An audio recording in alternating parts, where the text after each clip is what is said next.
Hi, so this is the eighth video in our series on permutations and combinations and combinatorics. In this video, we'll be talking about permutations with repetitions. Okay, we'll start off by looking at an example, and this example is written here. A dance club is organizing a competition with the following rules. Each participant's dance basically has to have 30 steps. Okay, so which have to be of three types. The steps can be of three types. There are 15 steps of type A that he has to do, 10 steps of type B, and 5 steps of type C. The question is, how many different dances can a participant create, right? So think about a slightly simpler question. If there were 30 steps and all steps were of different types, right? There were 30 steps and all steps are of a different type then how many possible dances can you create? Then basically you can create 30 factorial dances because each position can be filled in 30 ways, 30, 29, 28, and so on, right? So what we will say is steps of type A, let's label them as A1, A2, A3, and so on till A15. Steps of type B from B1, B2 till B10, and steps of type C, C1, C2 till C5, right? So what we have to create is a 30 letter sequence, where we have to use 15 steps from here, 10 steps from here, and 5 steps from here, right? Correct. Now, basically, the number of steps is 30 factorial. The total number of such lists is basically 30 factorial, right? Now, however, different lists do not necessarily describe different dances, because here what happens is order does not matter.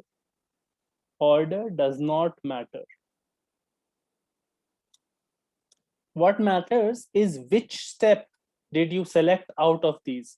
There could be actually more steps here. There could be more steps in the type A and type B and type C. You have to select the 15 that you create your own dance with, and the 10 that you create your own dance from type B, and 5 from type C, right? Order doesn't matter. What matters is which particular types of steps have you selected, right? So suppose you fix your BJs and CKs, like you fixed your B steps and C steps, and you just rearrange your 15 selected A steps amongst themselves, right?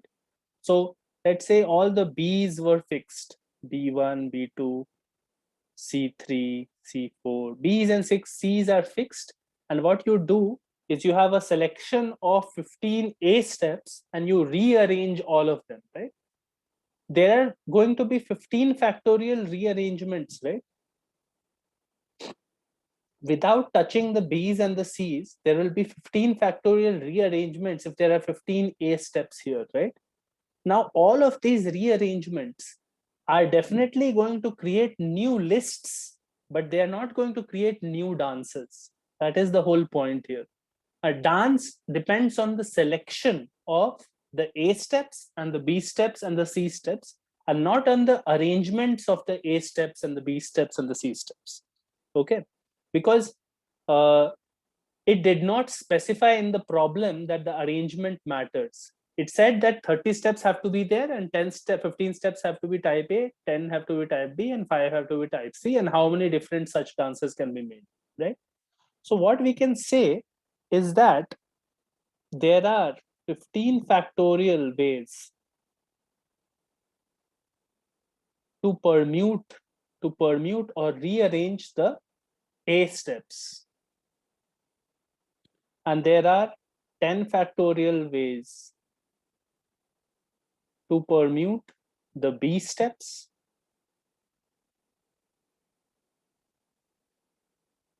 And similarly, there are 5 factorial ways to permute the C steps. Correct? All of these permutations create different lists of letters, but they all correspond to a same dance because the selection has not been changed, right?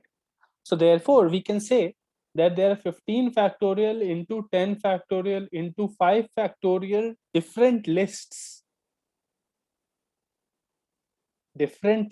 of letters corresponding to the same dance.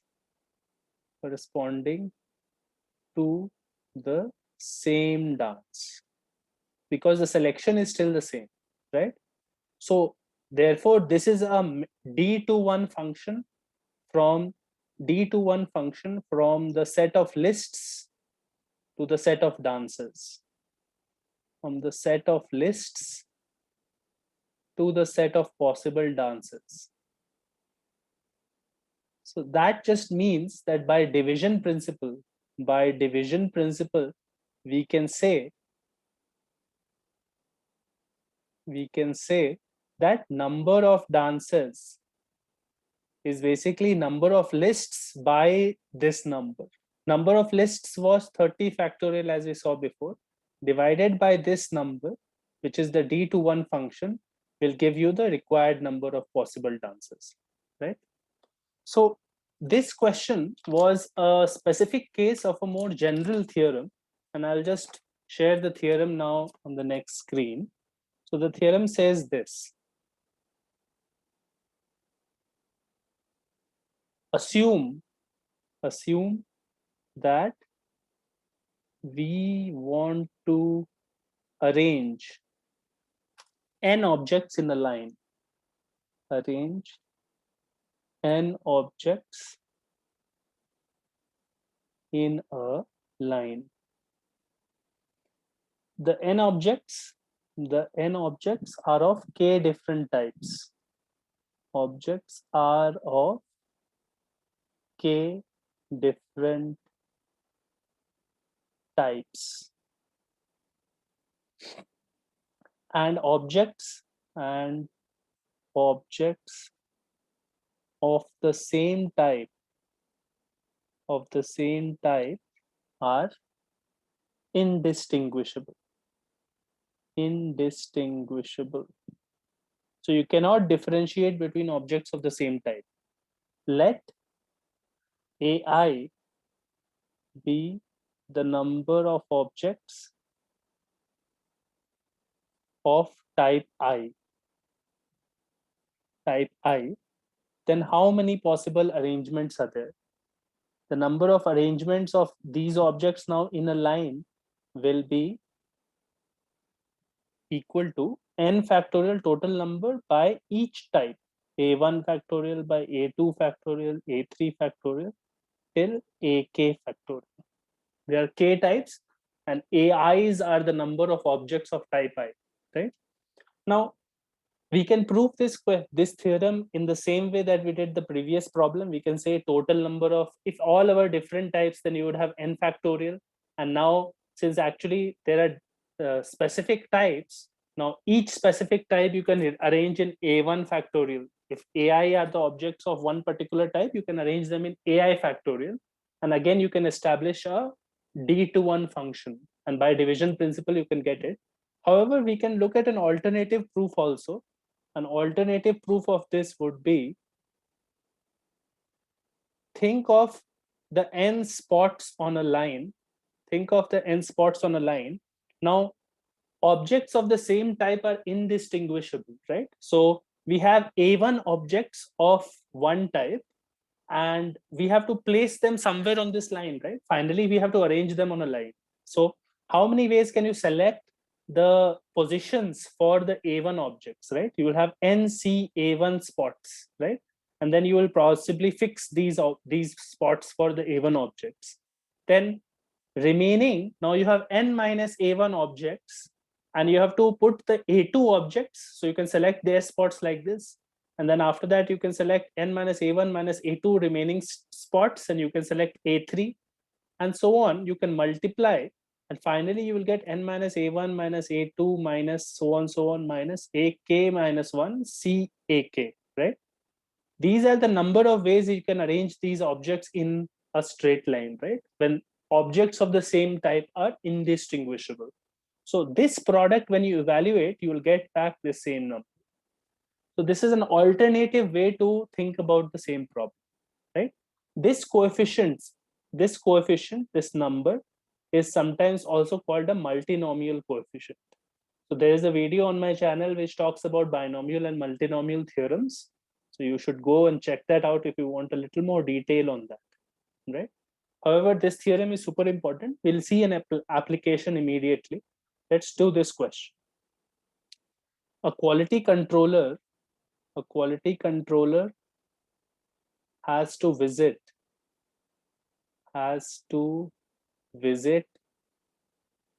one factory a day. One factory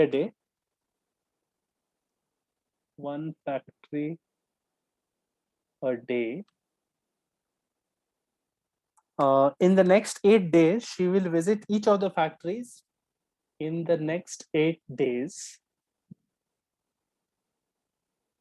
she will visit